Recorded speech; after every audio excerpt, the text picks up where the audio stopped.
episode number 174 of the Ring Fanatics podcast. I'm Nick, your host. With me, as always, is my co-host, Joel. Yep. Today, we are joined by our good friends, none other than from the Turnbuckle Tabloid, Mike and Jay. What's going on, guys? How's everything?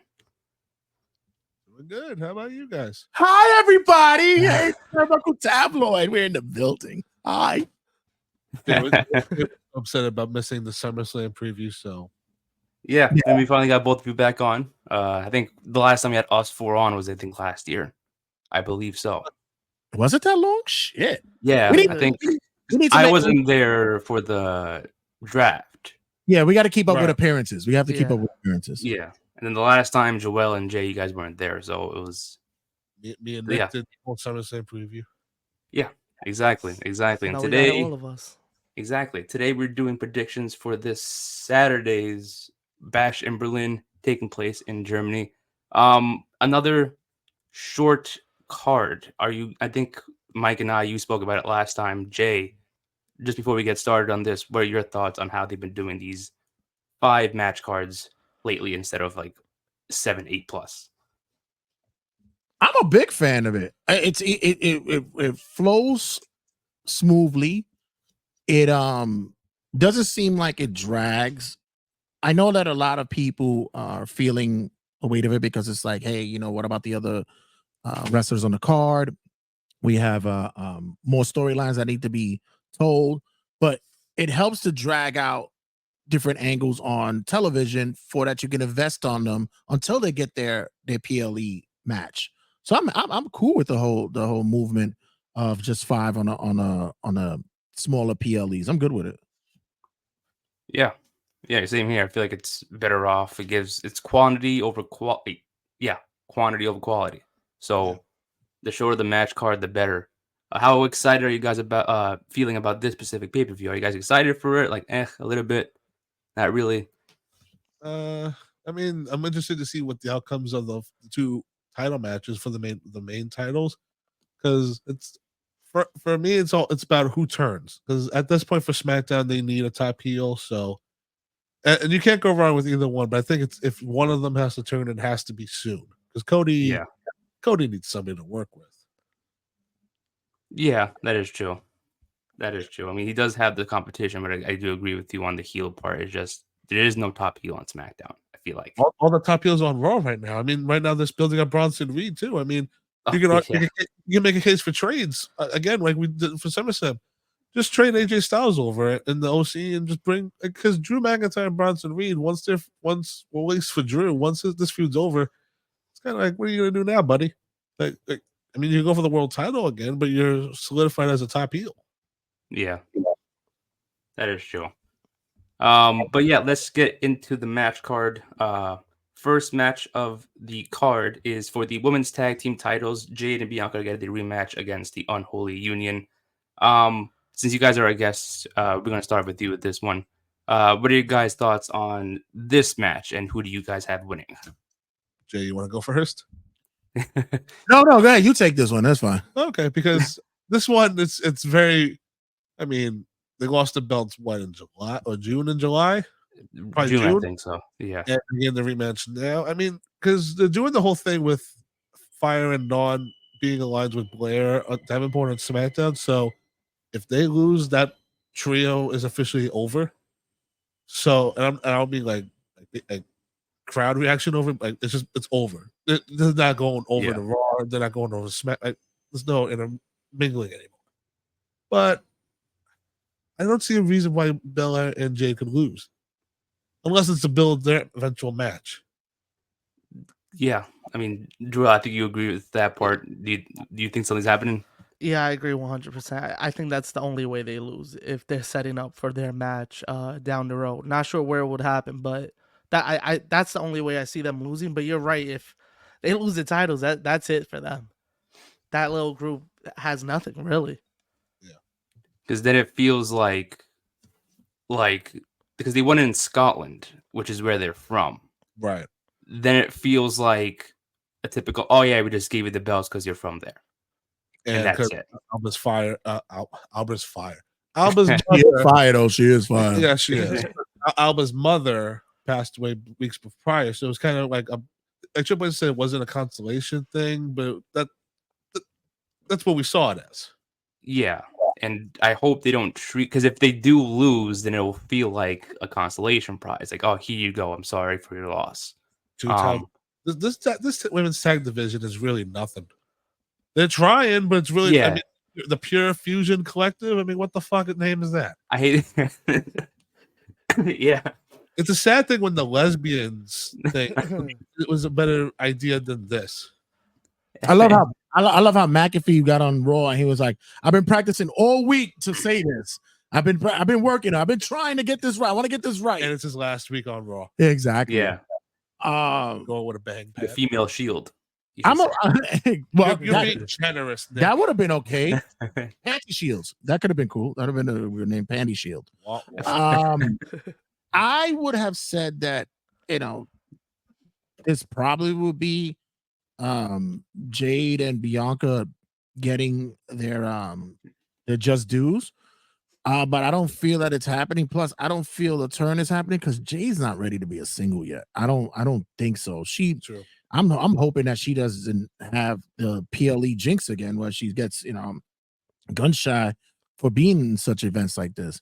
I think that she has a lot of potential upswing, but she's just not picking it up. I don't know what's her hiccup. 1 year in too. Yeah, some people may pick it up easier than others. And then having a person like Bianca by her side, she should be able to, effortlessly get the timing and emotion going. But I think sometimes she kind of outdoes herself with wanting to do so much when she should just sit there, just be a muscle bound big girl and just get it done. Be China, fuck it. Just that's what she got over.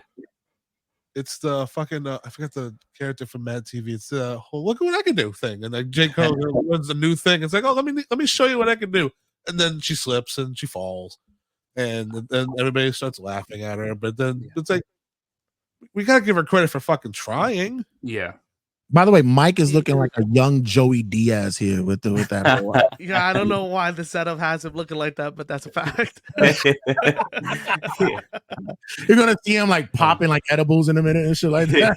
Yeah. Start passing out on camera. Exactly. This is again where I have to look up who Joey Diaz. Oh, dude, if you don't know Joey Diaz, you don't know Joey Diaz? Yeah, you gotta get put on, man.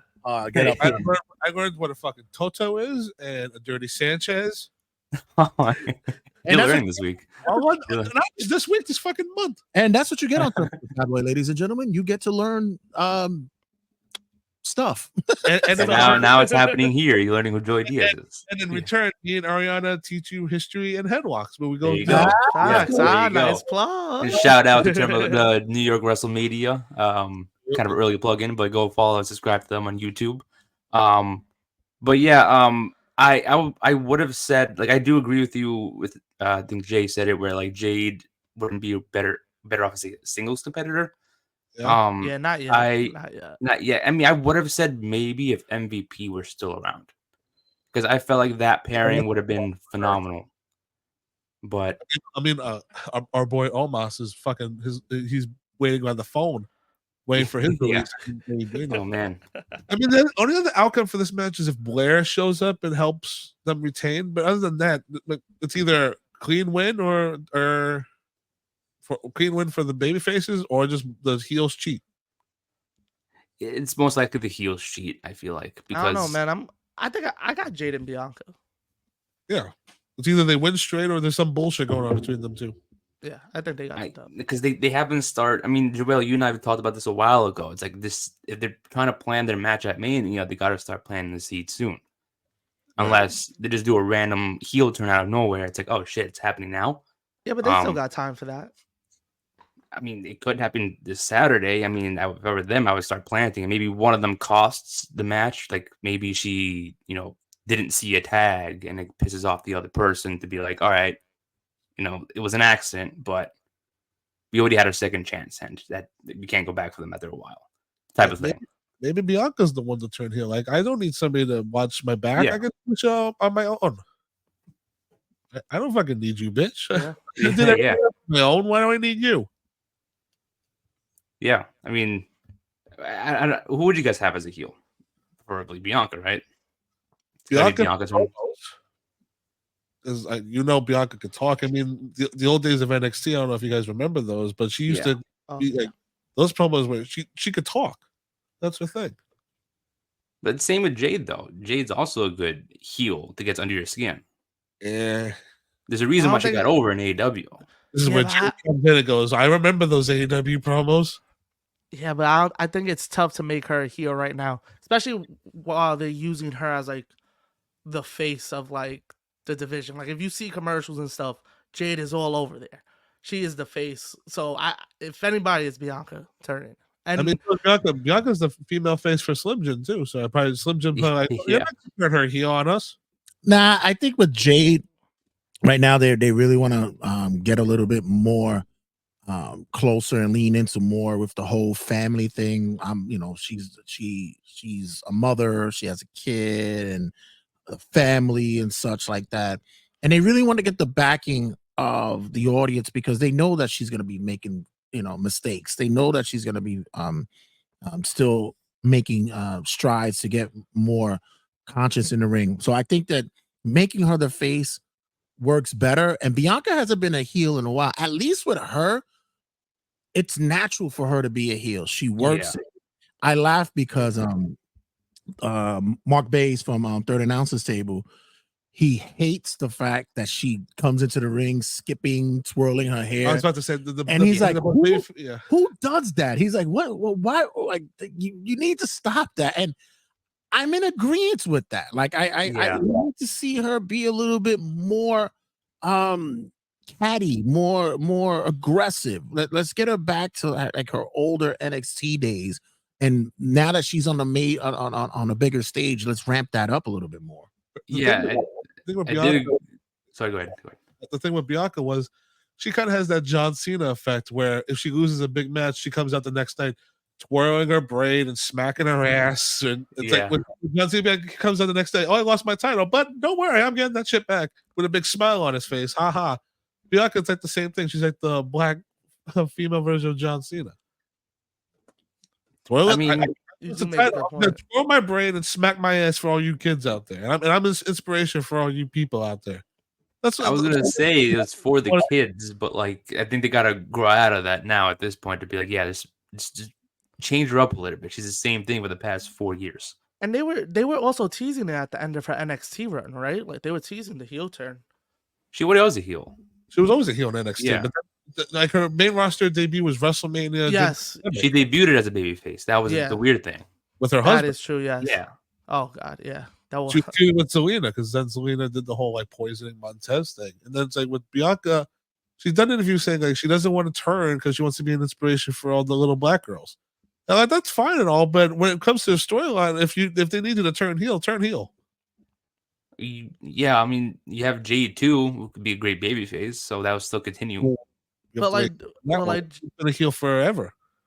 I was gonna say, like Jay said, you don't even need to really turn her heel. You just need her to be more aggressive.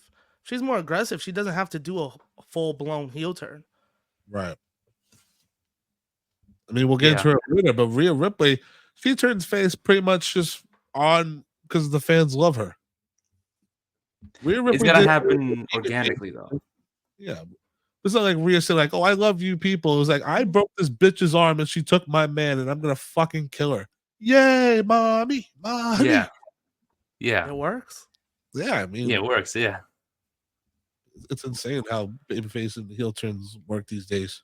I know. It just naturally happens. Like, it doesn't really, like, sometimes they don't have to tease it. It's just, okay, people love her. Let's just pull the trigger now and make them babyface or heel. Even though the Liv turn was kind of planting a little bit. But Rhea just happened. Even when she was a heel, people were loving chanting mommy all the time. So that was organic anyways. But but I personally have Dawn and Fire winning this match, to be honest. I wouldn't be surprised if Jade and Bianca won it. That seems to be the favorites. But I just feel like Dawn and Fire should not lose it right now, because again, I just hate that ideal of like, yeah, we just gave it to you because you're from Scotland. Let's move on. Like, come on, that's kind of annoying. They did the same thing with Sammy when Sammy won the match at Money in the Bank. It was like, did it have to happen? No, because Owens and no, not Candice LeRae. Chelsea Green lost, and they're from Canada. Just give Sammy the win, which was stupid. But just break that stereotype and have Dawn and Fire win. So that way it's not like annoying for every pay-per-view going forward that's international. You know? Because that's the only reason why I want them to win. Otherwise, if they didn't win in that clash, then yeah, just have Jade and Bianca win. But that's what I found annoying. But yeah, I'm probably the only one that chose Dawn and Fire. The four of us. Which I understand. I took him. I did take him. I just did. You did. Yeah, I took him. I just was like, because we don't need to see them break up as of yet. Yeah. I think they're technically got drafted to Raw too. So the draft don't count, man. Yeah. The draft don't matter, man. You saw LWO. It don't matter no more. What do you mean? They've been on Raw. But yeah, I guess. On loan. It's just been on loan, and that's all it is. They're borrowing them for a sec. I guess, yeah. Randy was on Raw for a month, and we had no explanation on TV for why you're on Raw for a month. Well, there was an explanation for that. King of the Ring. Yeah, that was the explanation. And plus, we need to have that big match at Bash at Berlin for Gunther. Nobody on that card is ready for that match as of yet. There's nobody. No, yeah, that's true. Yeah. Yeah. So let's plant the seeds for somebody later on down the line that's going to be there. We're going to see what's going to be the outcome with we'll talk about it later with Punk and McIntyre. We'll see what's the outcome down the line with building up possibly Jey Uso, maybe, and those guys. So, right now they needed a filler match. And plus, this could be something where it leads more of an extension back to SmackDown. So we'll see how that happens. True. Possibly, yeah. This is the least build-up match, so it could be that filler in just like that bathroom break, I guess. But how dare you say the women's match is the bathroom break? There's another women's match, so it's not really that big of a deal. So I don't care. Let's get into that one. Let's get into that one anyways. The mixed tag team match. Dominic Mysterio and Liv Morgan will go up against Damian Priest and Rhea Ripley. We'll start with you, Joel. What are your thoughts on this feud? I think this is probably the most entertaining thing right now. Going for me personally, this storyline with Judgment Day has been building up. I really like this matchup too, but I think we're going with Liv and Dom to give them this win over Priest and Rhea. Helps build their characters up, helps them get a win over the Terror Twins. Love Priest and Rhea, but if they take a loss, I don't think it hurts them. I agree. They need to start off big by getting a big win. I think if they lose, it'll make them look like a little bit of a joke. If they lose, because that's how they've been treating them since this new group had formed. It's like, you had JD and Carlito getting hit week after week, and it's like, I guess, I don't know. But what are you guys' thoughts, Mike, Jay? What are your thoughts on this storyline? Like I said, this is probably going to be one of the fun matches to watch. This is going to be, you would think it would be an easy win for the Terror Twins. I don't know why that name just bothers me, but okay. Not as bad as Boss Man and Hakeem as the Twin Towers. Yeah, this is very 80s name. It's I can see this. Yeah, I almost see this like, when they picked it, when you're picking your name in 2K24, it's like already it should be there. The Terror Twins. Yeah. Dom is gonna get the heat, and Dom is gonna do a lot of fucking hokey, funky, hilarious shit. And we're just gonna wait for the spot to where Rhea could get her hands on him, the Riptide, and pull something off. And Judgment Day shenanigans is gonna occur.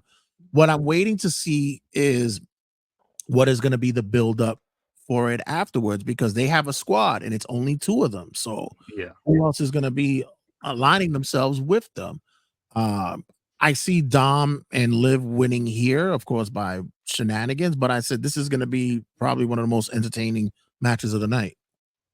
I think that well, two things. One, I don't think that in terms of like storyline wise, Damian and Rhea would need anybody else to add to them because I think they can definitely take on Rhea can take off half that squad by herself if she wanted to. Let's be honest there, first off. Second, I do think their Dom and Liv are winning with shenanigans, but I think with outside interference. I think I said this for the SummerSlam when Mike and I did it. I think Raquel Rodriguez should be a part of this group. And I think it makes sense.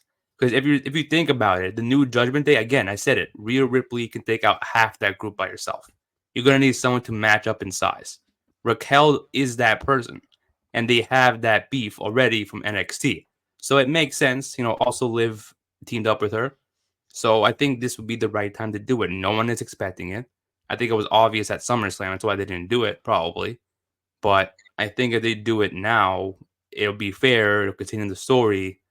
Because I think this storyline is going to go to Bad Blood. And what a way to do that by having that distraction, Liv winning, and that rematch happened for the title at Bad Blood. But yeah, it could happen. And to add someone else to the Judgment Day, that's actually intimidating for them. Full agreement. I'm so pissed because you called it right before I was gonna say. I was gonna say because I remember you mentioning it for the SummerSlam prediction. I was like Raquel with Liv Morgan. It's pretty much would be the Mercedes and Camille thing, the WWE version of it. But not for nothing. This Rhea Liv thing is gonna be dragged out probably till the end of the fucking year until they go separate ways for WrestleMania. But as far as because Rhea, you can have Rhea beat up your JDs and your Dominics for the rest of the year, but she needs to work with another female, and Raquel is perfect for that. I'm gonna go the opposite way with you guys. I'm gonna say Damian and Rhea win just to establish the fact because they have another pay per view for Bad Blood. At least establish the reason for rematches because Damian Priest can easily pin Dom, and Damian can then say, "All right, I beat this little shithead and now I want my world back," because that's probably what's going to happen for Bad Blood. And Rhea needs another reason to get another title shot, and then by Bad Blood you can have Raquel come out and then cost Rhea the title. So, I mean, it's going to be a very long year until for this angle, and also for Balor and Priest because that's going till Mania. Yeah, they need a way to drag this out. And that's one way to do it. You have Raquel and Rhea going at it for the rest of the year. Right. If that's one thing. For the men, though, because you can have Priest beat up Carlito and JD and Dom for the rest of the year. I think they got to do Damian and Finn because Finn was the one that caused Damian the title in the first place. Yeah, but how would you prolong it? I mean, you can have Damian be out for do an injury angle for the rest of the year, and then when the Rumble comes by, you have Judgment Day all in there, and then 3, 2, 1, Damian Priest is a surprise, and he comes out and kills them all. Unless they do an angle to where at Bad Blood they all attack him, and that's the the write-off. Yeah. What I just said. Yeah. Yeah. We're pretty much covering what you said. Yeah. Right. Because also, let's remember this too. Finn and JD have tag belts. True. Did anybody remember that fact until I said it? No one cares. I think I really forgot. That's the problem. No one cares. I mean, the tag belts, ever since Mania, have not been on any pay-per-view at all. They do it before or after on Raw and SmackDown. Every single time. And like Jay said, with them making Raw and SmackDown interesting, the tag belts are on the back burner because they're just TV exclusive now. Except for, because Mania, they're definitely going to be on the line. But as far as who they drop them to, I mean, Raw tag division is really nothing to go home about unless not like the SmackDown ones. I mean, we talked about it before where they had a convoluted way of giving the Guerrillas of Destiny the SmackDown tag team titles just to have Jacob give his belt to Tangaloa. And he didn't even do it. Yeah, pretty much. Tangaloa's been fucking up every big moment he had. Yeah. But all you have to do is go straight into the turnbuckle. You just gotta go straight. You didn't have to hit your brother in the head with a low blow. Yeah. He tried to hit. Yeah. He missed the first time. That's funny. Oh god. But yeah, Jay. I don't think Jay's. He said He said Priest and Right. Liv and Dom. I'm going with Damian and Rhea. Yeah. One. I mean, I got Liv in Dom. Again, I agree with what Joel said. It's like it's you need to start off hot with this new Judgment Day. Because personally, with the group, I kind of don't, not 100%, not 100%. You know, I'm like kind of sold, but not really. And I think you need to have that win to establish that first. They need to win this. I mean, what if they rename them to Street Trash?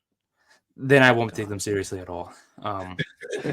Then I'll probably, yeah, because the thing is like, what bothers me about Judgment Day right now, and I posted it on our social media, it was like the fact that Finn says there's no leaders in the group.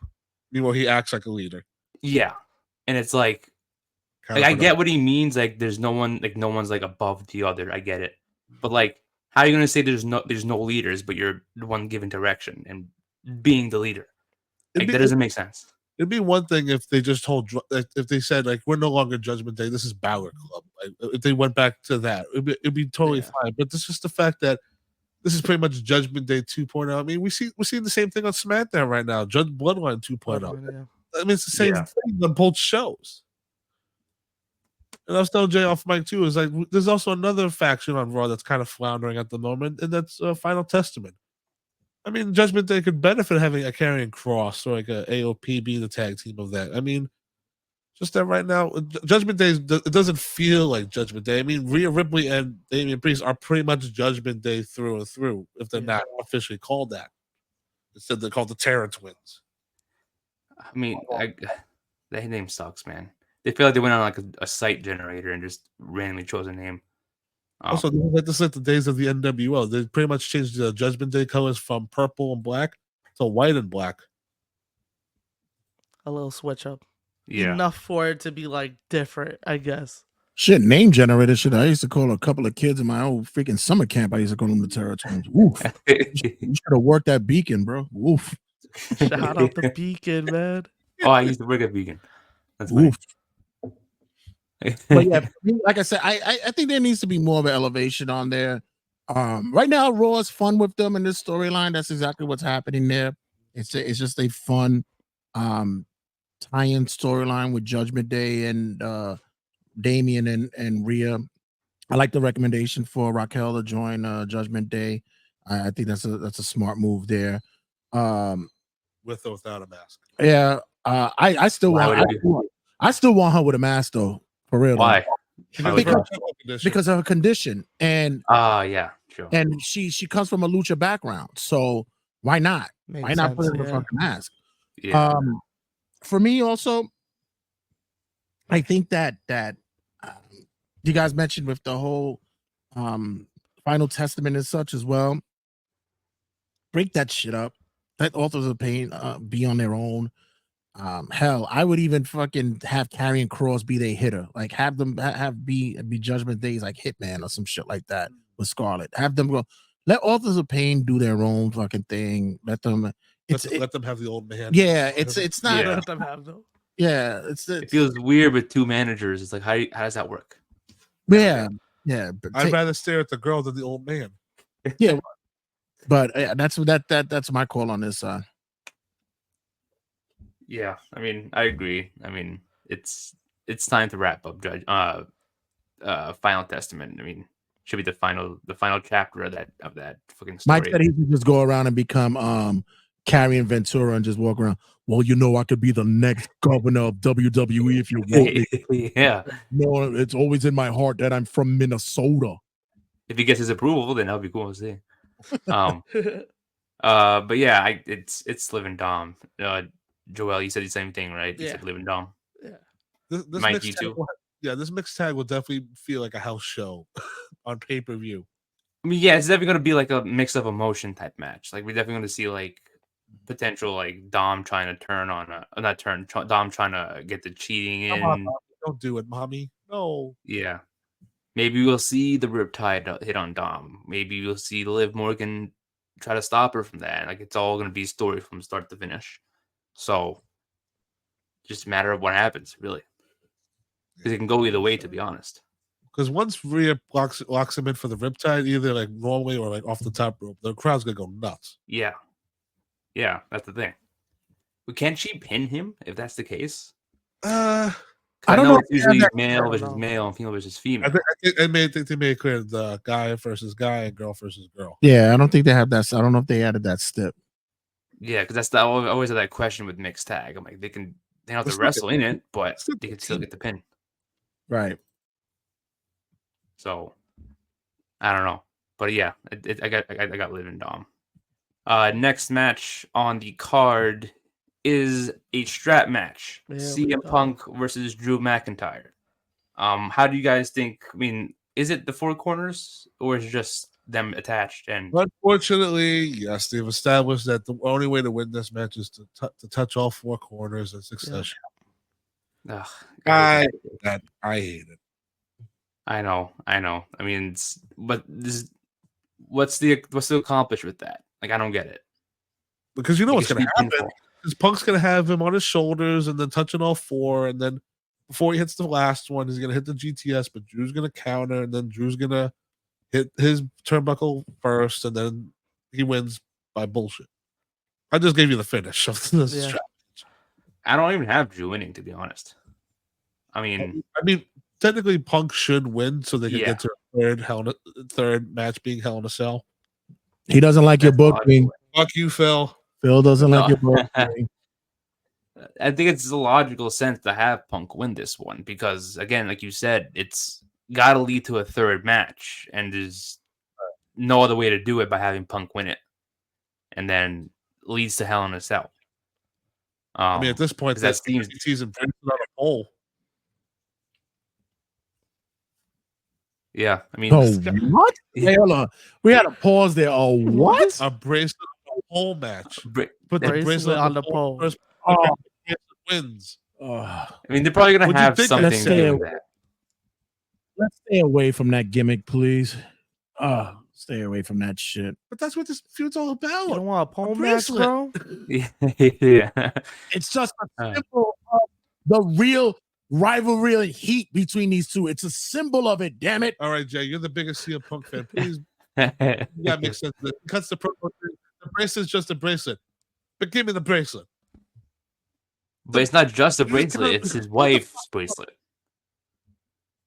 Right. But he also said the same sentence. I've gotten 500 more bracelets after this. Yes, but it's that one special thing, but it's the thing that knowingly and the fire that builds within him is because Drew McIntyre knows the importance of that bracelet and the feeling in the sense that he could take that away from him and he can't get that drives him to want to beat the hell out of Drew McIntyre. Yeah, it's kind of stupid here, right? I feel the passion.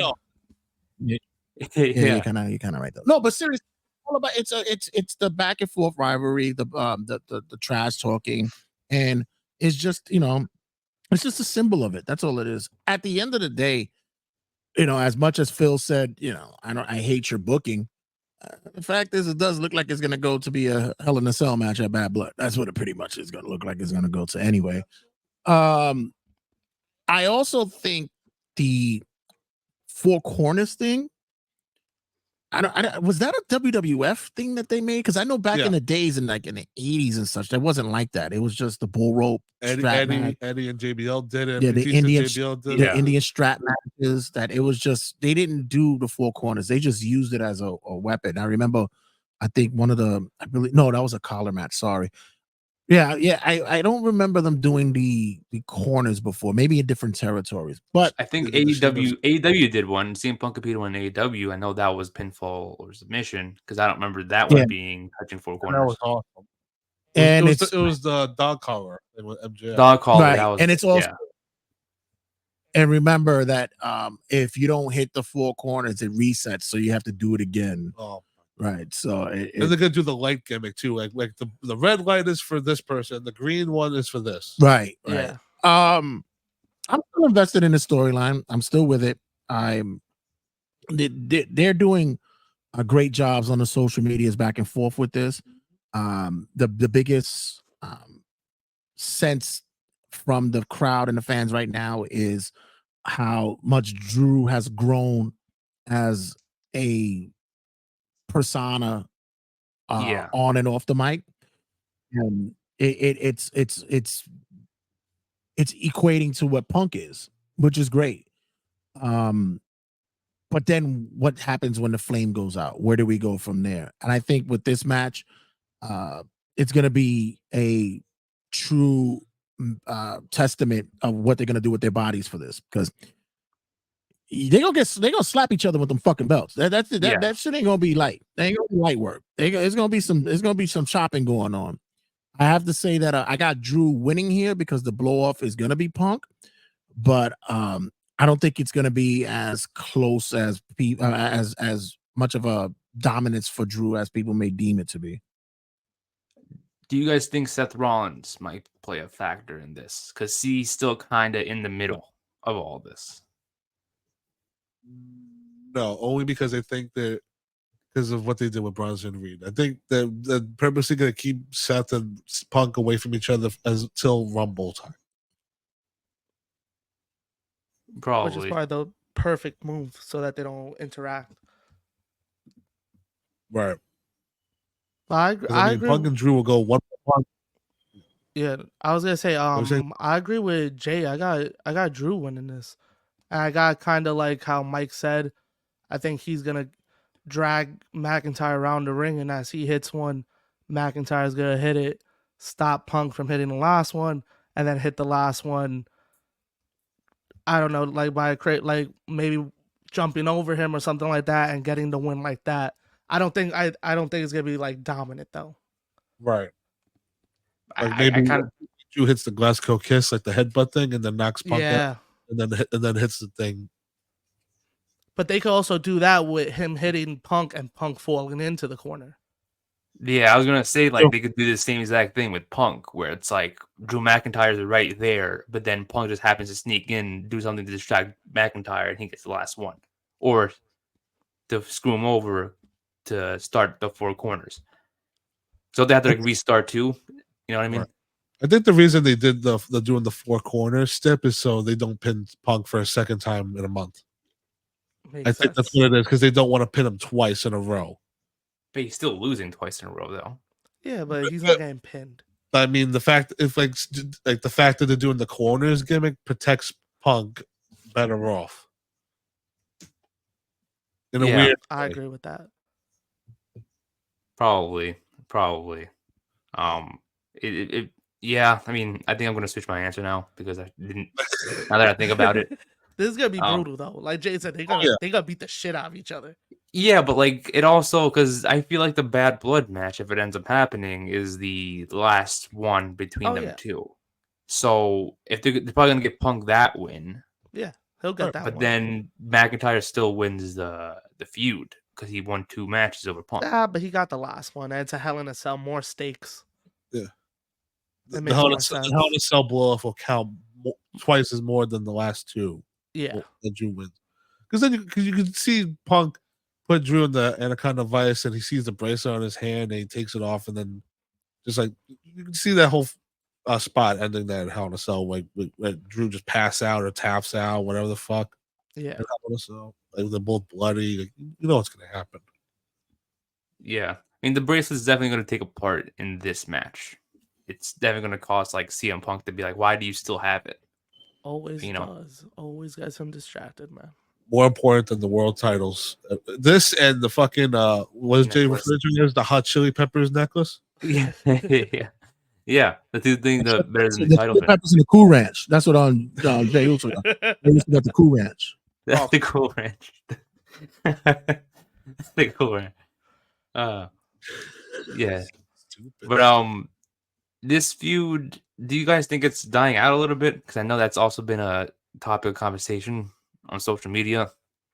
I mean, they got one more match to do. I mean, they got to make us be interested for the next 3 weeks after this, or 4. Because it's been going on since literally, I think, the beginning of the year, since pretty January. Yeah. Yeah, but they're trying to keep it interesting. They're trying their best. Well, technically, it's been going on since he got signed to the company. So it's about to be a year. I mean, yeah, that is true. But they didn't really interact till the Rumble though, so that was really kicked off for them. When CM Punk signed, he pretty much had beef with everybody when he came in the first like 2 months, and then at the Rumble he broke his collarbone. I think that's where it was. And then you had Drew come out of Raw saying, "I prayed for this." Yeah, I prayed for time. Yeah, all started. And then the T-shirt with him over the grave. Yeah, Punk costing him the belt 3 times in a year. Then we get to bracelet territory, and now it's like, okay, let's wrap it up. Do you guys also think that AJ Lee may eventually, not this Saturday, but eventually make her appearance? Because it is about her too, technically. It is technically about her. I do think so. Jay? I think it happens more in Bad Blood, maybe. Yeah. I think more of just like sitting front row or something like that. I don't really see her doing anything crazy. Yeah. Look at your husband in the ring. Look at him. Yeah. I could definitely see her, like, if it's a Hell in a Cell, then like have her music come out and she comes in, tries to like open the cage door to like. Hell no, I don't see that. Fuck you and Laddie. You and Laddie go to fucking hell. I mean, that's if like you don't want to hit AJ Lee's music, have her skip down to the cage with the dog. Larry, Larry come down to the ring. Yeah. I mean, if she shows up at Bad Blood, it would be definitely a thing where like Punk's beating him up, and then he hands the bracelet off to her, and she holds on to it, and then she's like, "Go kill him." Like, yeah. Like, keep going. But I also feel like they wouldn't just like randomly show her in the crowd if it's AJ Lee out of all people. You know what I mean? So that's why I said at least make an entrance, so it's like, oh shit, it's AJ, she's here. I mean, you have to have Drew like see her and be like, "Oh, you haven't changed a bit. Like, you're still looking good." Yeah. Have to make a comment like that. You want to be with a real and AJ? I think that's dope. I think if he's like, "Yeah, I bought her a ticket front row," boom, that's how you do it. You don't even have to do an entrance for her. You just have a seat ready for her. Guess who got a front row seat for me to whip your ass? That would be cool if Drew got her the front row seat. Yeah, that's what it's gonna happen. Oh, that's what you're saying. Oh, yeah, Drew buy her so she could be there front row, see him cripple him, man. Oh God, I said you see for Larry too. And sitting next to her is Ace Steel, ready to bite him. I'm gonna take a bracelet. It's a Laddie. I'm gonna take a bracelet, fit it to Laddie so he can shit it out later. Can we move on before we have more bad Drew McIntyre? No, let's continue that. Actually, finish the episode as Drew, Jay. Thank you. He doesn't support my impressions. He doesn't support my impressions. But yeah, I don't know. I mean, I'm on the fence here still. I mean, I'm telling you, go Drew, man. I get your sides too, but it's like I think they might do the angle where it's like it's 1-1, then the third one be a Hell in a Cell. So it can go either way. This is definitely going to be more of a physical match than the last time they met, especially since that one was a special guest referee. You know, it was just a regular singles match, but this one they obviously have a strap attached to them, so we may see a couple of scars on their backs. You know, maybe do the rope tied around their necks, something to be more physical than the first one, but. It's definitely just needs to be careful, man. Oh yeah. Fragile Phil needs to be very careful. Fragile Phil. Bones are made of glass. Real glass. The scary part. Real glass. Yeah, real glass. Real glass. By the way, compliment on AEW for putting Jack Perry in the main event of the Chicago show in 2 weeks. Yeah. Oh yeah. Yeah. And even using real glass on All In. That's real glass, buddy. Real glass. But yeah. But for this one, like I said, for the SummerSlam, once this feud's over, we need to keep an eye on Drew, because if he goes backwards and goes like for the Intercontinental title again, I think that's a downgrade. He needs to stay up in the main event. And I don't know if it is a switch over to SmackDown, maybe cause Cody some problems. Maybe he gets traded. I mean, I think that's probably one of the logical things to do. It's like if they don't like the idea of doing trades anymore and they don't want to do it, just do like a random special on Peacock. Be like, okay, right now we're gonna have 5 random swaps, and whoever pops up gets switched to the other show. Like the old draft, how they did that. It's like they just but you don't have people like fight for them. It's 5 guaranteed swaps. Okay, yeah, true. Because if you have one brand winning 4 out of 5, it's like, okay, fuck this whole idea. Yeah. It doesn't make any sense at all. Yeah. But yeah, that could be something. I mean, Joel and I talk about trades all the time. I mean, yeah, they just gotta announce them if they do them, and not just have people show up, and then you're just confused. Right. Because they easily could have announced Randy Orton beforehand, like he got traded to Raw because he wants the world title or something. Yeah, he just showed up, and then the next week they were like, "Oh yeah, Randy got traded." And I was like, "Oh cool!" Like that would have been could have just said that while he was walking out to the ring, homie. But cool. Well, that's what they want anyway. They want to get that whole sports feel anyway. So you might as well lean into it a little bit more. Make it a blockbuster trade just occurred. They should, and use the app, use the ESPN app. You do like for announcements and stuff. You could use it for that. Yeah. The legit last trade was pretty much Jey Uso, Kevin Owens. Honestly, Jey Uso went to Raw, and then Kevin went to SmackDown. And that could honestly be the same trade to get them back on the other brands now, if you think about it. Right. If you want Jay over to the SmackDown, you can send over Kevin Owens, and it's the same deal. Or maybe just for foreshadowing in the future. Maybe my Walter Recado comes out again. Maybe foreshadowing. We get Roman go into the Nick Aldis office. Is like, can we talk? What's I need a favor for you, and he requests a trade to get Jay because of what's been happening with the bloodline stuff. So Jay over there. Yeah. Walter Recado, ladies and gentlemen, he's back in the building. I pull that out sometimes. Mr. Goldberg beating the Fiend is back again. Hey, listen, they're not just predict Forbidden Door. I told you that. And watch. My Shane McMahon prediction is going to happen. Watch. It will. No, that will happen. I'm on the same boat as you. I think Shane McMahon, the AEW is definitely happening.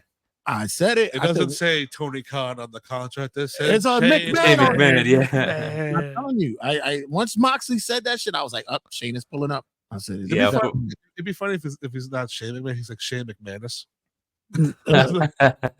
They're gonna with they have Miro in limbo right now. Miro could pull up and be part of that faction. It could be the invasion. Ooh. Oh, that'd be insane. I mean, it would be cool if like Marino Shafir should be, in BCC because that makes more logical sense in my opinion. BCC needs a whole new look on their group, and remember, I don't know how BCC's looking because I didn't see no logos last night. And remember, John Moxley's on his own. And remember, Brian too.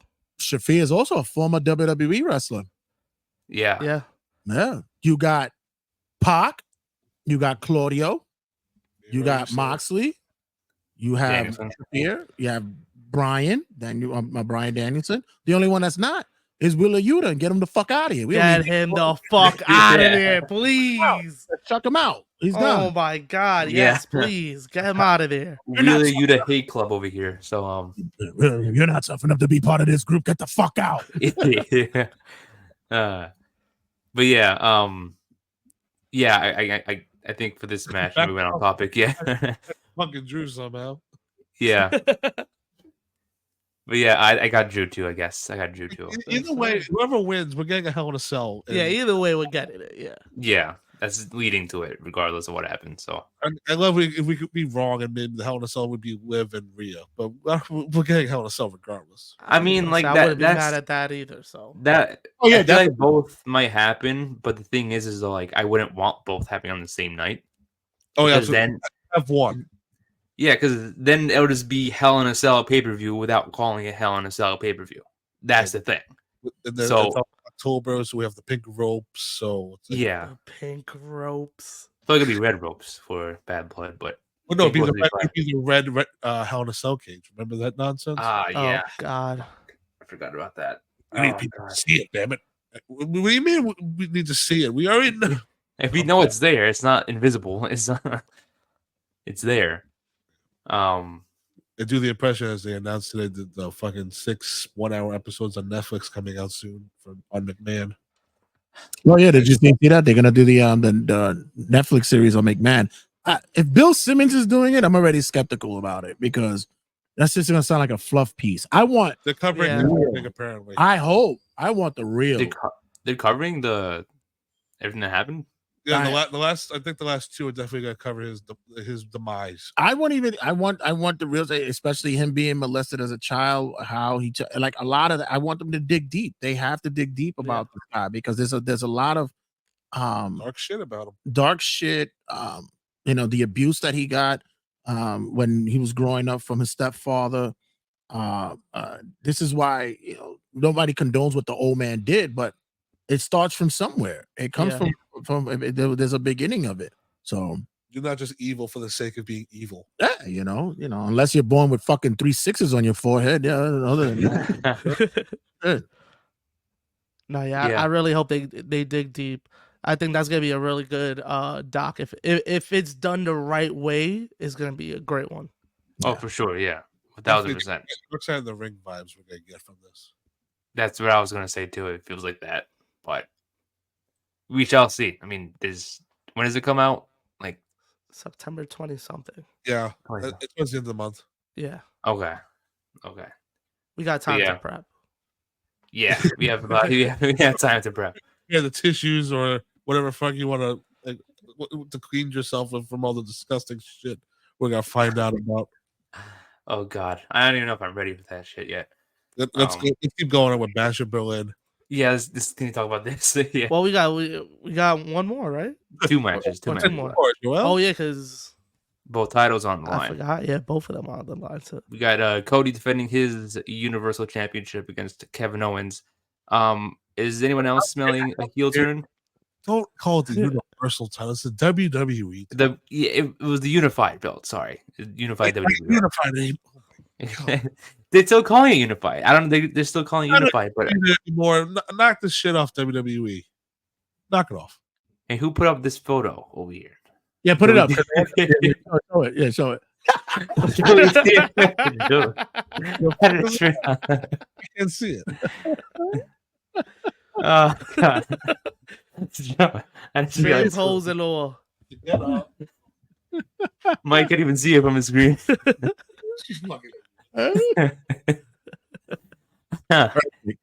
Perfect. Oh my God. Yeah, Mike is gonna leave. Mike, do the side by side. There you go. There you go. There you go. There you go. Uncle? Yeah. That was funny. But yeah, sorry, the WWE Championship. What are you guys' thoughts, Joel? What are your thoughts on this feud? I couldn't fucking care less about this match, to be honest. Yeah. For this kind of sucks. Yeah, I'm not. I could care less. You want it? I mean, it could be a heel turn. I mean, I do agree with what you said before, Mike. I mean, it's either or. I mean, at this point, I'd rather have Randy turn than over Kevin Owens. Yeah. So, my thoughts about this. This is a throwaway match. This is just a match so that everybody can sit there and watch a spectacular bout between two guys who could be killing it. Get it? Yeah. The tease is all right. So this is coming from Kicking It With the Keith. Shout out to my boy Kicking It With the Keith, who's huge wrestling fan. Quick story: we had a long falling out for a couple of years. Now we're back. Wrestling has bonded us again. So it's wrestling that ties everyone together. We're back. So he hits me up and he says, check this out. What if everybody believes that Kevin Owens is going to turn? It's a tease. It alludes to it. He kind of shows some glimpses of it during the match. And at the end, Cody pulls off the win. Kevin is beat down, feels sad. He feels upset with himself, is upset that he lost by bomb. Cody comes, gives him a big hug, raises his arms. They're good. They walk out together. Right? Finish. Which leads to the main event. I'll get to that when we get to that. When we cross that bridge, I'll tell what happens. Okay. Because definitely left us with a tease. And by the way, Cody wins this shit. I was about to say, yeah. Okay. Yeah. I mean, it's either Kevin Owens turns. I mean, Cody's winning regardless. Yes. But it's either Kevin Owens turns heel, or B, not Judgment Day. The Bloodline 2.0 gets involved in some way, shape, or form. Because I mean, Solo has indicated he wants a rematch. Oh boy. Yeah. So it's one of those two. I mean, unless Roman somehow gets involved too, which I highly doubt, because I think there were reports that he's not going to be there, or something. He's not coming back September 13th. September 13th. Yeah, so it might just be the Bloodline 2.0 coming out to try to cost him the match, but it probably ends up like no DQ or something. I was telling Jay, not for nothing, the whole segment with Solo having Jacob give the belt to Tonga might lead to them just saying, you know what, fuck you, Solo, you're a loser. We don't want you in our bloodline. And then they have Hikuleo join them, and then there's your War Games, the OG bloodline against the new bloodline. Because that new bloodline would look like more dangerous than Solo. Led by Jacob Fatu. I mean, shit. Yeah. I mean, I'm not against that. I mean, and Joel, you know, Mark would love this, just to have a Rikishi Haku standoff. The two wise men, or the two older statements of the family. Speaking of which, I meant to ask Mark that day at the show. Shout out to VXS and our people at VXS. Excuse me. Oh God, we had a great night that night. Nick, you missed it, Nick. I know. I was watching it on YouTube, so I caught up with it. Yeah. But I couldn't make it there. But I heard it was fire in person. Did you see Jay and his ass on the screen? I saw Jay scream. I saw Jay yelling. I saw all of y'all when Homicide and Kenta were in the back. Let's just say I do make a spectacle of myself at times. I'm okay with that. Joel too. Joel was acting up too. Oh, I was living life. We were enjoying the show, man. I saw all of y'all at one point. Yeah. So I don't even know where I was going with this. Where were we looking for? With Mark. I meant to ask Mark, since you guys are mentioning like Samoans and the Tongans. What the hell is Falaba? Yeah. Whoa. I forgot about the guy. Right. Exactly. Mark was a big. That was the guy. That was his guy for a while. Mark for Falaba. Mr. Ba himself. Right. Exactly.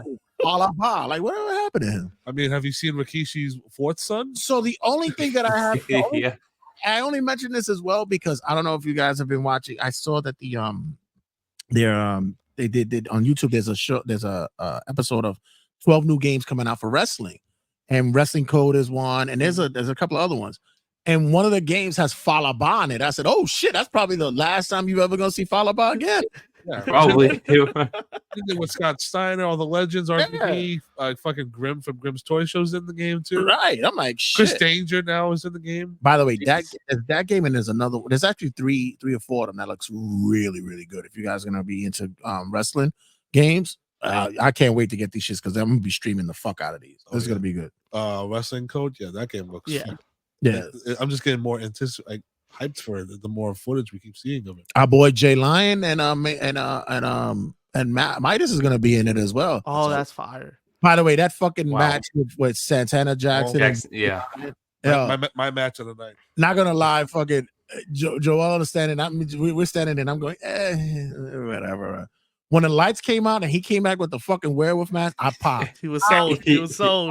Popped. I was like, all right, I'm done. This is it. This is it for me. I'm good. Then we saw a wild moose running around. Wild moose. We had a moose, a lion, and a wolf. It was a moose sighting. But shout out to those boys. Shout out to Punk Isaac out of VXS and those people over there as well. So continuing. And also, I just want to mention this too, because I know we're talking about Cody and we mentioned the Bloodline, but can Rikishi shut the fuck up about his son Jey Uso? I know. I hate Jey. Yeah, somebody gotta take his podcast away. The Yeet Man needs to go to AEW. You are a fucking idiot. God damn it, man. Like the more I hear Rikishi talk, the less I want to see Jey Uso on my screen. And I want to see Jey Uso on my screen. That's the thing. The more he speaks, the more I hate about Jey Uso. I mean, like it's so Rikishi can stop talking for what I'm saying. It's like it's funny because his arguments don't even make any sense. I was on our show debuting tomorrow, episode 3 coming out tomorrow, called The Pinfall, and we had the discussion, and I said they need to take his phone away from him. They gotta move his camera away from him. Take his podcast. No technology. You done sat there and said that you train your wrestlers for the pipeline for WWE, but when they get there, you're upset because how they booking them. Rikishi, stop it. It was better when you stayed quiet and rub your ass in people's face and just dance. Let's just keep it going. That's the Rikishi I want to see, not the complaint. Yeah, rub your ass in people's faces. That's all we want. Yeah. I mean, shit. If WWE brings him in, have Haku fucking kill him on TV. Not actually kill him, but don't. Yeah. Yeah. But yeah, I mean, it does get annoying at some point from what he's saying, but like, Jey Uso's fine. Jey Uso doesn't need to be pushed. He's perfectly fine. He could just stand in the ring and yeet the entire show, and people will do it the entire night. So he's fine. He's fine. But in terms of this match, again, I mean, you guys are right. There's not much to talk about. It's just Cody's winning. We'll just see what happens with Kevin Owens. It's not much. The sad thing about this whole Cody run is that it's like, I'm happy he won the belt, but now it's like, how long are you gonna hold on to this belt, sir? I mean, like this is what I want. This is what I hated, because it's like you finished the story. Now what? Because we're obviously waiting towards The Rock at WrestleMania. Yeah. Is that the fucking play? I mean, I'd rather see Cena go for that 17th WWE title against Cody. That'd be a better match, I think. But shit, it's like now we have to wait for The Rock. Yay. I mean, it was just he won the match so we could build up for next year instead of doing a third Roman and Cody match. You know what I mean? It was either he wins it or we get a third one in a row when Cody loses. You know what I mean? So they had no option. That was the best bet to do. Even though he's not doing much now, I'd rather this than, again, another Roman and Cody match. Like, we don't need to see that again. That's why I also think Drew needs to be moved over, because Cody and Drew could be your I mean, that's pretty much your closest thing to Rock and Austin if they want to fight something like that. Yeah. Drew has that heel key where he knows where to poke for Cody. Like where's Brandy? Like, how's the dog? Like, Drew will have plenty of material to work with. Most definitely. I think that's actually the best idea for McIntyre. Right. Listen, for me, I'm a big Mark. So I'll take Cena. I'll take Cena Rock at WrestleMania for a belt, just so they could get they could get rid of that Ric Flair stink that they have over there. It's on champ my ass. The world record holder for fucking wrestling belts is Jerry Lawler. He's had like 100 fucking titles. Yeah, he has like 50 something already. He's like the real holder. Let's get the Ric Flair stink off. Give Cena the belt for one last one. The build-up will be even greater. Get Rock there. Have him as the champ leading in. He beats Cody at Royal Rumble, wherever the fuck it is. Cena comes in at 30 at Rumble, takes the 30 spot, wins. They face off, boom. Cena wins. All right. All right. Thank you. Got the title. I'm 17 champ. All right. Monday Night Raw. I'm dropping the belt, put it on the ground. Let's start a tournament. We'll be back up. Okay. That's it. And let's continue on. That's it. Yeah.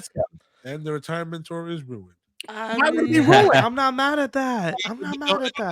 Any defenses? No, why have any defense for it? All you have to do is just drop it down and just have fucking dream matches. Let's get the undercard back into let's get a hard reset. Let's go. Exactly, yeah. I actually really like that. Yeah, that's it. That's all we need to do. You just thought of that, didn't you? Yeah, I'm brilliant when it comes to wrestling. I'm fucking brilliant. He has a lot of knowledge. Come on. I'm the fucking Brooklyn version of Paul Heyman, dude. I'm fucking great. Yeah. You. That's it, bro. The mad genius, Jay Santee. Don't let that be my next tagline. I already got enough. Another one on there. You gotta trademark that as soon as he finishes.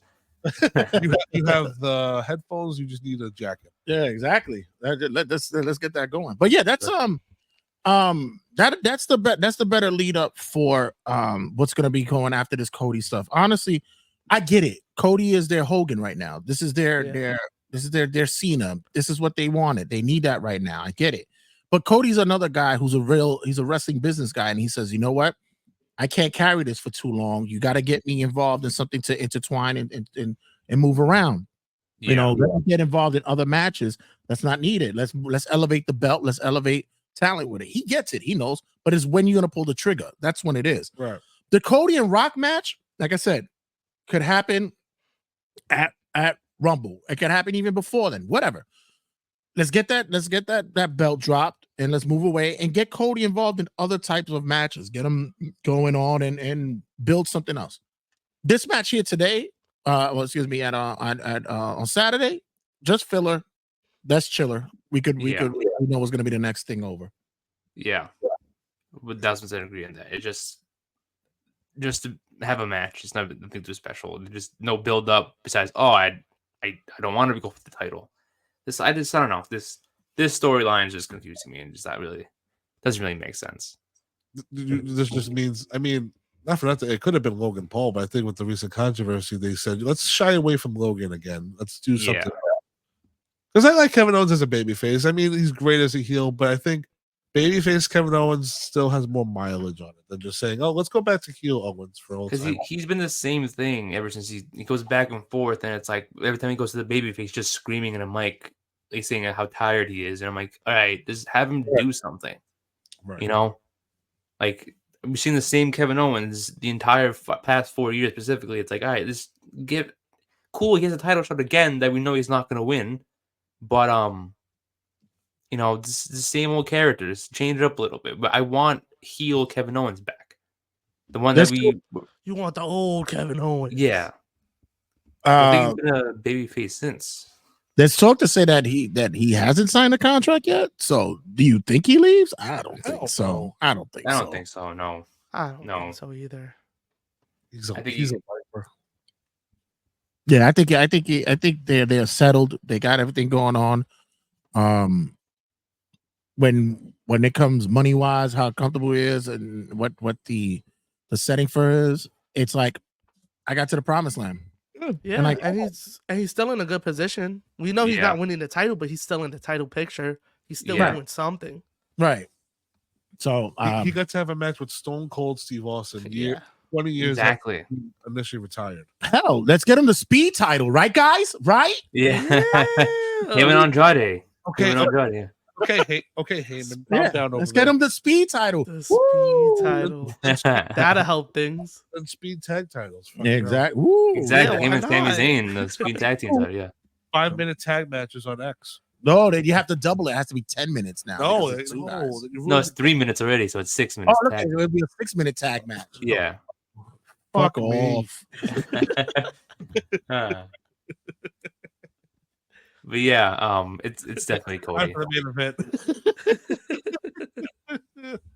Because now I need to hear what Jay's thinking is going to end. What's going to end the show? Oh, okay. Because if Cody, I almost forgot about that. If Cody and Kevin are walking backstage hand in hand, what the fuck's happening at the end of it? Yeah, right. Now we got to know what happens in this match. Gunther versus Randy Orton for the world title. What is your theory? Jay, you have it. Jay. Oh, we had the main event. Yeah, we had the main event. So Gunther and Orton having their match, right? And of course, who's still hanging around? Ludwig Kaiser.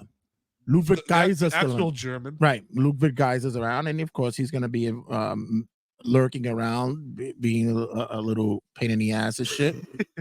And we get Cody to come out. Now, once again, this is from my boy Kicking It with the Keith. Cody comes out to help out, or even Kevin comes out to help out with this and even the odds as such. And then we get more stuff that goes on. Maybe Ludwig hurts Owens. Then Cody comes out. This gets him involved as well. This becomes a distraction. Randy, boom, he loses to Gunther. Boom, done. That's it. After the match, Cody and Kevin go in the ring. They see Randy's distraught. He's upset. And, of course, just as Cody did with Randy, he goes to give him a hug, raise his arm. Randy raises his arm, grabs both of them, 2 RKOs. They both fucking out. He turns right then and there. I agree with you. I agree. I think Randy needs to be the one to turn. Okay. I think it makes sense with all the losses he's taken this past year because Randy Orton is not a loser. Randy Orton has lost every single pay-per-view match he's been on this year. The only caveat I would probably like to add to that, because he's not been announced and he's not there and he's mixed, because I believe he's Russian and German or something like that, is I would like to see Ilya Dragunov align himself with Gunther and Kaiser. That'd be a great shock of turn of events. That would be cool. Right. I hope they do, because I like what they're doing with Ludwig. He's like the right-hand man and he's by himself. As long as they don't put Ilya and Ludwig in a tag team. No, they both deserve singles runs. Independent, yeah. Yeah. It's like that type of group where there's no tag team. Only thing that I would say. Other than that, what about your boy Pete Dunne? He's got his own issues to deal with Sheamus. He got his own issues. He's going for the speed title. Come on, him and Andrade. Come on, stop. This is the same person. Speed title is more important right now. Come on. Everybody that's watching this is the same person across from me that says they do special referee matches just to promote that they have him in the video game. Am I wrong though? Yeah. I mean, never mentioned it either, though. Am I wrong though? When's the last time you saw a special guest referee match? Right. We're gonna see a casket match at Bad Blood. Yeah, you're gonna see an ambulance match. Watch. That's gonna be a Bad Blood match between Drew and Punk. Fuck your Hell in a Cell. It's gonna be an ambulance match. Yeah, probably. Yeah. Put it down now. I said it today. That's exactly. Yeah, I'll keep that in mind. I know for sure they're never gonna. It makes a lot of sense. Yeah. Wow, you're right. We haven't seen a special guest referee in a minute till. And you two are stroking his fucking ego right now. Nah, no shot, because it's fucking right. That's why. Yeah. I'm telling you. Right. It's just that he comes in with a good idea. I'm telling you. Watch. Ambulance match coming soon. Watch. I'm telling you. Watch. You two could be in an ambulance match with WWE's 2K24. You know what's even crazy? I heard something before that, like, it has something to do with the video game, but the McIntyre Punk match is sponsored by the movie that Batista and him are in. So they're doing a lot of sponsorships. No. Stop looking like that. I'm telling you. You don't believe me, man. I'm telling you. I know business, bruh. I know what I'm still annoyed with you about the whole Goldberg Fiend thing. So I just I want you to shut up sometimes. I'm pissed at it too because I could have bet on that shit and won money. I didn't even bet on it. What was the theory on Goldberg and Fiend? He predicted. He said Goldberg was going to squash the Fiend, and that's what fucking happened. Yep. I could have bet that shit on FanDuel too. Yeah. Fucking missed that. Damn it. But yeah, Joel, who do you think is gonna? What are your thoughts on this story? Oh, I kind of like that theory that Jay went with. I think that's the way to go. I think that's a good way to get Randy heel so that when hot white babyface John Cena gets back, you got a heel for him to go against. Yeah. Cena and Orton never had a WrestleMania match, for the love of God. And it makes sense. Like it's a once in a life. I mean, not once in a lifetime. We've seen it like 17 times, but once in one time opportunity at WrestleMania to do it. This is the time to do it. One last time for fun. Yeah, exactly. And let me clarify. I'm not mad about what Jay just said about Orton doing an RKO on Cody and Kevin. I fully expect that they're gonna do the whole and see you Monday type thing, and then Randy hits the RKO out of nowhere. Maybe a KO. Yeah. And Cody's like, what the fuck was that? And then have Randy maybe kick him in the balls for fun. Right. If he doesn't hit both of them with it, he'll hit Kevin with it. Right. Yeah. Then on TV, you could have KO and Randy do a match and then build to Randy. True, yeah. Randy somehow getting a WWE title match out of all this. Yeah, I think that makes more logical sense. Like, you hit Kevin with it. Cody looks like, yo, what the hell just happened here? Randy walks out, and then come that Friday, Kevin and Randy have a little thing going on, have the little storyline happening there. And then it turns out that Kevin's pissed off at Cody because you didn't help me. You didn't help me when all that stuff was happening. It just becomes. I'm telling you, they missed out on that. I agree with you on that. They should hire me, bro. I'm telling you. Listen, I swear, ideas, man. Yeah, we all just bounce off each other and come up with great ideas. I mean, this is. You guys seem to go more towards Jay's fucking way. I mean, I'm not saying it's like. Have I been not trashing his stuff, Mike? I've been Yeah. trashing his stuff, Mike. It's 3-on-1, Mike. Come on. Nick, when I fucking said the whole have Damian Priest go out for a couple of months and have a return at Rumble, you go, oh yeah, well they could also have Yeah, I mean, yeah, I agree with you on that. That was a good story, but Jay can also have good stories too. I mean, I don't know.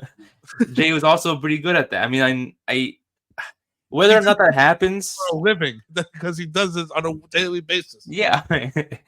I mean, like whether that happens or not, I do think that at least if the point of Orton being the challenger helps build Gunther more as the world champion, then that should be the end goal. You know what I mean? Like I feel like if that story pivots towards the Kevin Owens story, then it's like why even do that in the first place? You know what I mean? You still got a Bad Blood match going on, Yeah. possibly for with Kevin and Randy going in there. That's the SmackDown match that's there. Yeah, Luther has Damian Priest waiting for his rematch. You could build up a Sami Zayn or a Dragunov. Sheamus, Exactly. maybe do Sheamus for Bad Blood and Gunther. Nah, we gotta get Braun Breaker versus Jey Uso for the IC title. Yeah. I mean, as long as I don't hate your theory on that. As long as they are able to again do that heel turn over and also put over Gunther at the same time. Aren't they where having it's like a tournament for the IC titles? Oh yeah. I Oh. mean, it seems like Jay's gonna win that. I mean, Yeah, it looks that way. Rikishi's gonna start complaining. And they also have Bronson Reed in there too, so I don't know what they. Ooh. Right. I think Bronson Reed might get screwed though, but that's another thing. But Yeah. how do you want Gunther to win this? Does he win by powerbomb or submission? He chops Randy Orton's chest like 30,000 times, and then maybe end it with a powerbomb. Probably. That's his finisher, right? The powerbomb. Powerbomb. That's what I've seen him do like a lot in his matches. You know, he can also do the Boston Crab. Randy ain't tapping because Randy's still favoring his back. So Randy ain't tapping in that shit. That's true. Unless he passes out, he ain't tapping. Maybe pass out, or maybe how about this? He did beat Damian Priest with the submission. So right. What if you have Cody throwing the towel for Randy? If Randy's not like Randy doesn't want to give up, Cody's like, "Fuck it, I'm trying to save Randy." I like that idea. To be and then you have Randy being, "What the? Don't fuck stroke his ego because he cried." Now we got two sides again. I'm sorry. Go see cry. This is the challenge that happens when he comes on the show with me. I have to deal with him whining. Oh, you're right. But like I said, I don't know what Gunther's finish is. I'm just hoping that it's some. As long as it's not him jumping off the fucking top rope, I'm happy with that. If he wins, every time he does that, I'm like, please don't hurt a leg or tear an ACL by doing this. Because by the way, Joel, Halloween between me and you, Bronson Reed. I'm telling you, that's where you should be. Got the look. Yeah, got the look. Bronson Reed. Yo, someone else said the same thing to you. I forgot who, but someone else called you Bronson Reed on live stream. Yes. Might be the wave. Might be the wave. You got the tattoos coming in. I just want to see you with the singlet. That's all I want to see. Yeah, can we all chip in and buy him a singlet? You, man. Just for you, Jay. Definitely, we're gonna chip in and get him a singlet. Yeah. Oh God. You gotta live the gimmick, bro. Instead of Big Bronson Reed, is Big Poppy Joel Otero. Instead of tsunamis, Ayagua. Here comes the water. Ayagua. Here comes the water. So yeah, I got Randy losing here and turning at the closing of the show. Yeah, that would be smart. Yeah, and again, it's a great first opponent for Gunther. It gets that whole, King of the Ring thing out of the picture, so that we would have to go wait for that match. But yeah, Gunther's got to win his first title defense, and that makes sense. Yeah, it's a great first credible opponent. Yeah, Mike, you too. You got Gunther. Full agreement. I mean, this is a 5-match show. There's no reason to fuck up anything on this show. Just do the most easiest stuff on God's real. But then just have afterwards build up wherever you have to. Have Randy kick people in the dick. Have Kevin Owens kick people in the dick or something. Punk and Drew, the women's tag match. Nobody really gives a fuck. And then the tag thing. Like, just keep building more. Yeah. We have Bronson Reed killing people on SmackDown. Solos being solo. True. Solos being solo. I mean, what? Like, what Solos do whatever he wants. Solos being solo. Solos being solo. He's gonna be solo soon, but I hope. Also, but yeah, you're killing people and people being like, "Yay, kill more people." It's just talking up, Lord. Yeah, interesting time WWE. Yeah. I mean, the most of this card, or pretty much every single match on this card, does seem predictable, but I feel like it's gonna be great wrestling. Anyways, it's just another international show that they got to do. But yeah, that's pretty much it. Any last thoughts from you guys? Any thoughts on this pay-per-view? Jay, anything? Nah. Yeah. It's gonna be good wrestling. That's what we really said. Yeah. I'm gonna watch. You're just gonna watch a collabo Raw and SmackDown episode. That's fine. I know we're doing this the day before SmackDown, and SmackDown's gonna be in Germany, so I know LA Knight's doing open challenge. I wouldn't be surprised if fucking Giovanni Vinci pops his head up for that. Ooh. I was gonna say AJ Styles for that one, but in Germany, yeah, Giovanni Vinci would be a great first. I love the guy. Just a surprise. Be like, oh, it's Giovanni Vinci. Don't worry, you'll get the spoilers. You'll get the spoilers at 3:00 in the afternoon. Oh yeah. People text me, go, ha ha, you fucking idiot. Yeah, I'm never gonna hear y'all. I'll be like, damn, it was Giovanni Vinci. Why? Mm-hmm. But yeah, I guess we could end it off there. Not much else to say about this pay-per-view. Thank you guys for coming on as well. Much appreciated every time you do a collab with us. Where can people find Turnbuckle Tabloid and New York Wrestling Media? Yeah, Mike. You spit off first. Go ahead, Mike. Instagram on Turnbuckle Tabloid, X on Turnbuckle Tab or Turn Tab Pod, whatever the fuck one you find first. But then on YouTube at Turnbuckle Tab and on New York Wrestling Media. Of course, we're definitely going to leave the links to everything in the description of this YouTube video so everyone can go follow, subscribe, and watch the new content of New York Wrestling Media. It launched about a month ago, right? You guys launched it about a month ago. Yeah, man. Yeah. Shout out to everybody who's been subscribing, and little by little, I'm getting it. I'm starting to piece this shit together. I always tell people, I may show up late to the party, but when I get there, I turn the fuck up. So this is what we're doing.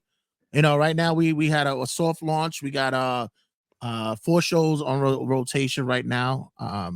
Have a history and headlocks with Mike and Artie. We didn't buy a ticket with myself and Ray. We also have Collar the Pinfall with myself and Marquise Maverick, and the return of the third announcers table. They made their return this past week. Yeah. So far so good. We're gonna bring some gaming on there too. Gonna be some video gaming. Gonna be doing some streaming there. New York Wrestle Media. Get us on Twitch and as well as on YouTube. And for all things that's connected with wrestling is Turnbuckle Tabloid, all podcasting outlets and all social media outlets. I'm whoring myself as many directions as I can. Yeah. Gotta get monetization, motherfuckers. Gotta do it. Don't worry, we'll make sure everything's attached so that it'll be easier for people to find y'all. I'll send you the link for a quick subscribe. And once again, I love coming in with you guys. Thank you guys for having us on, man. You're welcome, man. It's always glad to have you guys on. More collabs, the better, man. Always appreciate it. But anyways, this has been episode 174. Nick, Joel, the guys at Turnbuckle Tabloid, and we'll catch you guys next episode. Catch you. Bye.